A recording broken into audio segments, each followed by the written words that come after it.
آخر کار امام مسجد صاحب نے اپنی تنخواہ کے بڑھانے کا مطالبہ کر ہی دیا، کیونکہ سال بیت چکا تھا اور دن بہ دن مہنگائی بڑھتی جا رہی تھی۔ امام مسجد صاحب نے مسجد کے صدر صاحب کے پاس آ کر کہا جی میری آپ تنخواہ بڑھا دیں۔ جیسے ہی مسجد کے امام صاحب نے مطالبہ کیا تو جو صدر صاحب تھے ان کے ذہن میں مختلف خیالات اور مختلف باتیں آنے لگ پڑی۔ انہوں نے یہ سوچنا شروع کر دیا کہ ہمارا مسجد کا جو امام ہے نا جی، یہ دنیا دار ہو گیا ہے، کس طرح کی باتیں کرنے لگ گیا، اپنی تنخواہ کے بڑھانے کا مطالبہ کرنے لگ پڑا ہے۔ پھر کیا ہوا، آہستہ آہستہ روک ٹوک شروع ہو گئی، امام مسجد اور صدر کے درمیان ان بن ہونا شروع ہو گئی۔ پھر وہ جو کہا تھا نا کہ پیچھے اس امام کے، اب اس کا مطلب یہ ہو گیا کہ پیچھے پہ جو اس امام دے، کہ امام جاتا کہاں ہے، امام آتا کہاں سے ہے، اس کے پاس موبائل کون سا ہے، یہ موٹر سائیکل بہت تیز چلاتا ہے، اور اس کے پاس تو نوجوان لڑکے آ کر بیٹھتے ہیں۔ یعنی طرح طرح سے امام مسجد کے بارے میں مختلف بدگمانیاں شروع ہو گئی۔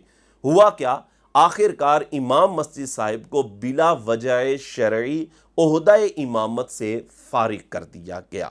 اب کہنے کا مقصد صرف یہ ہے کہ امام کو بلا وجہ شرعی عہدہ امامت سے فارغ کر دینا یہ کیا ہے؟ امام مسجد صاحب کو عہدہ امامت سے بلا وجہ شرعی فارغ کر دینا یہ ناجائز ہے۔ فقہا یہاں تک لکھتے ہیں کہ اگر امام صحیح العقیدہ ہے، یعنی اس کا عقیدہ بالکل درست ہے،